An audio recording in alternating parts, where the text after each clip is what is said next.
But to deal with these, to become familiar with FIRPTA in this process, and I imagine that initially, if you're working with a title company that's not familiar with the process, that you are going to have to take them a blank non-foreign seller affidavit, a blank statement of qualified substitute or qualified substitute statement, and the FIRPTA information sheet. And those forms are all in zip form. The FIRPTA information sheet is 2304.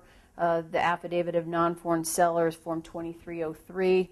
And then the qualified substitute statement is form 2303A.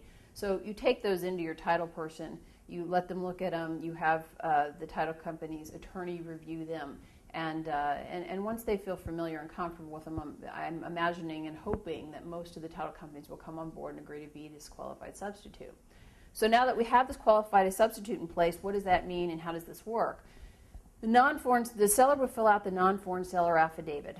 And as a listing broker, you don't even have to see that form. You don't have to have it in your file. It has tax identification number on it, a tax identification number, and you don't want it in your file. You don't care. You don't take care. You don't have that kind of information in there. So there's no reason to start.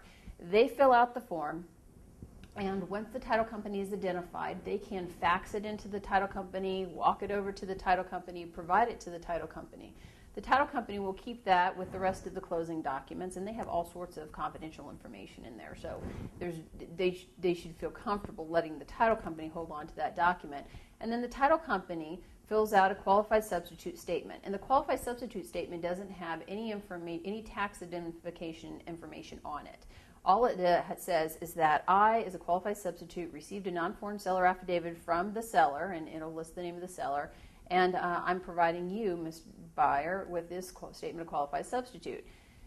The qualified substitute statement protects the buyer. If the IRS ever comes and says, why didn't you withhold 10%?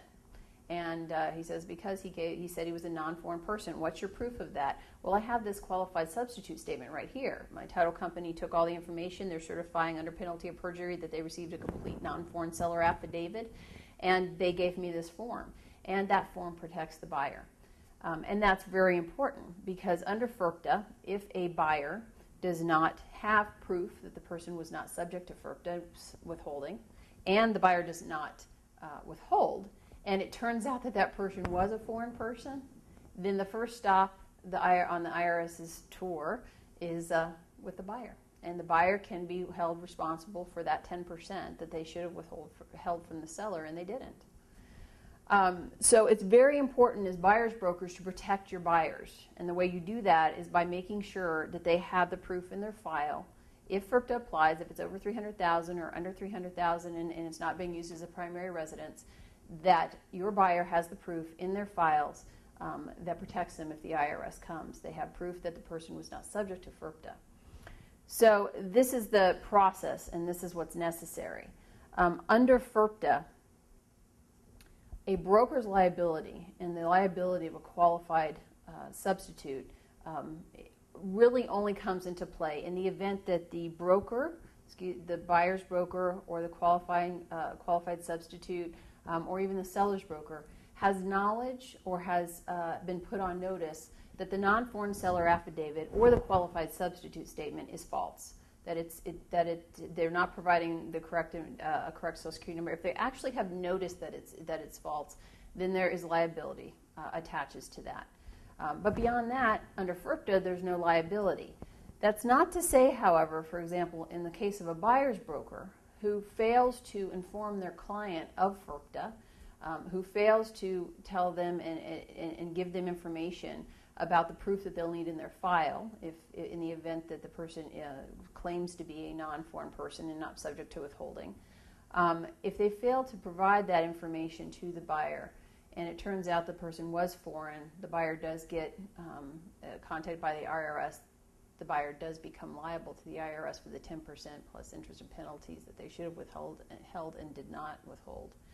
I believe that the next stop will be a talk with my broker as a buyer, my buyer's broker, about why they didn't provide that information to me, how that happened. And so it's very important because the liability of brokers under FIRPTA is very limited, but outside of FIRPTA under common law could be significant. So it's important that you protect your buyers and provide this information to them.